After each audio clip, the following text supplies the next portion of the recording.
próximo orador inscrito é a colega Soninha Francini. Se a Soninha não tiver aposto... Sou aposto, presidente. Estava tentando habilitar aqui a câmera e o microfone. Boa tarde aos colegas. Elogiar as falas dos que me antecederam. É tão bom quando a gente faz críticas, apontamentos, de maneira assim, né, respeitosa, embasada. Adoro quando isso acontece por aqui. E eu vou falar agora de um tema que tem causado uma divisão muito visível na casa e que opõe, por exemplo, coloca em posições opostas o atual presidente da sessão e o presidente da Câmara Municipal, Caio Miranda Eduardo Tuma, que é o assunto Pio Leopoldina, né? O projeto de intervenção urbanística ali na região da Leopoldina, um território que foi demarcado no plano diretor estratégico e depois, né, descrito na lei de uso e ocupação do solo como uma área de transformação urbana, uma área que originalmente teve uma ocupação com um perfil mais industrial, com grandes galpões, alguns ainda em uso, outros não, com terrenos, com áreas extensas e não edificadas, com algumas questões estruturais antigas e alguns desafios recentes.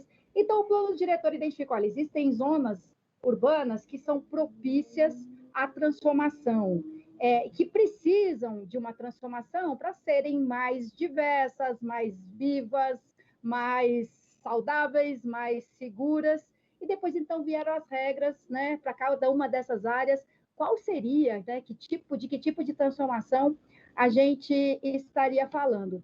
E um projeto de intervenção urbanística, como é o da Leopoldina, olha para a área e imagina, constrói, diagnostica o que é que precisa e o que é que pode ser feito ali.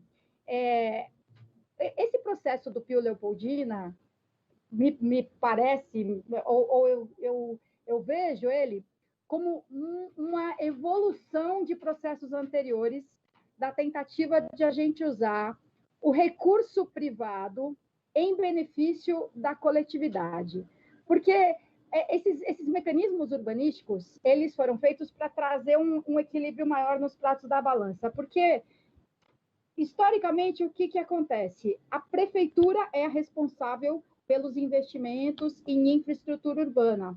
Abertura e conservação de vias, drenagem, instalação de serviços públicos, e o proprietário de imóveis ou investidor em imóveis se beneficia dessas melhorias, né? Quem tem um imóvel numa área que recebeu melhoramentos por parte do poder público, aquele imóvel ele é valorizado. Então, vamos dizer, a prefeitura tem a despesa e o setor privado faz o investimento pelo qual obtém um retorno. Então, de uns anos para cá, as leis urbanísticas procuraram, no mínimo, equalizar um pouco essa conta e fazer com que a coletividade também se beneficie dos recursos do setor privado. E existem várias maneiras da gente trazer, né, o dinheiro privado em benefício da coletividade. Tem alguns mecanismos até muito simples. Então, quando você tem a certidão de diretrizes relacionada a um imóvel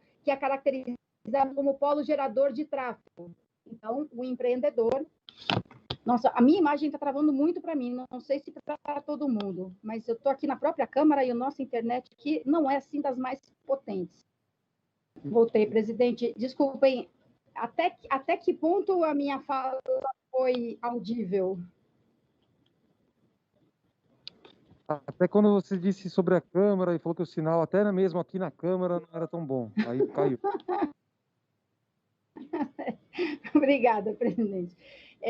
Então, continuando a fala, estava falando assim, de um modo geral, dos mecanismos de que a gente dispõe para fazer com que o investimento privado no mercado imobiliário reverta também em benefícios para a coletividade.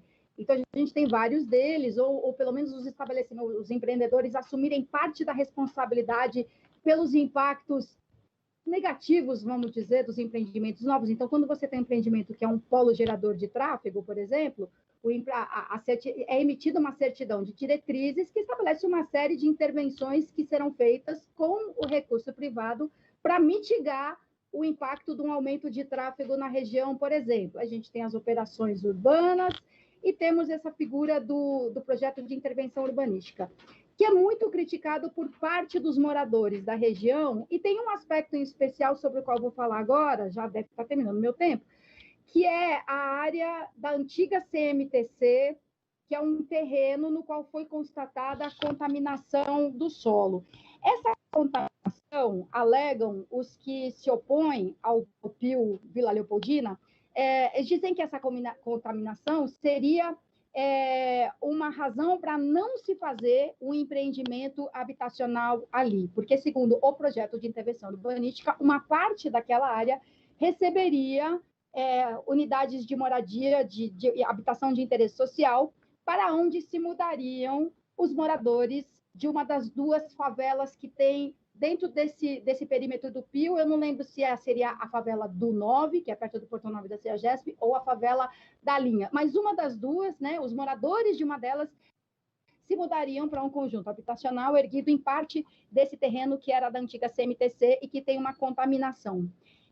A contaminação ali constatada é decorrente, foi investigada, foram identificados 3 focos distintos que, no momento aqui, diz respeito a um texto de 2 ou 3 anos atrás, que no momento encontram-se em remediação, com 3 sistemas independentes instalados em operação. A contaminação pode ter ocorrido por vazamentos em tanques de combustíveis, porque era uma garagem de ônibus, garagem, oficina, pelas bombas de abastecimento ou tubulações enterradas, sendo a contaminação monitorada por meio da coleta de amostras do lençol freático. São realizadas campanhas de monitoramento para avaliar a eficiência dos sistemas de remediação e relatórios semestrais são apresentados à CETESB, podendo-se verificar que tem havido redução nas concentrações do contaminante, hidrocarbonetos totais de petróleo, TPH. E a CET chegou a operar um tempo nesse terreno da antiga CMTC e podia trabalhar ali desde que, né, utilizar poços para captação de água subterrânea. Então, a característica de terreno contaminado é comum em muitas partes da cidade. Existem muitos, inclusive na Leopoldina, né, que tem essa característica de ter sido uma área de atividade industrial, com, né, um tratamento de efluentes, por exemplo, com muito menos critério e cuidado do que as regras que a gente tem hoje em dia. Então, sim, uma área em que foi detectada uma contaminação, erguidos condomínios, mas não de habitação de interesse social. A remediação não é nada do outro mundo, não é nenhuma operação super complicada.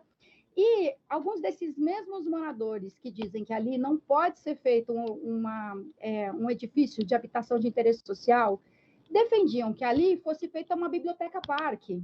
Quer dizer, um terreno contaminado que poderia ser usado para a implantação de uma biblioteca-parque, por que não seria adequado para a implantação de habitação de interesse social? Então, em relação a essa questão da contaminação do solo, desse terreno, eu defendo convictamente que isso não é um impeditivo para prosseguimento desse projeto de intervenção que está aqui na casa, na forma de um projeto de lei, e que eu convido os colegas a estudar, porque é muito interessante. Obrigada, presidente.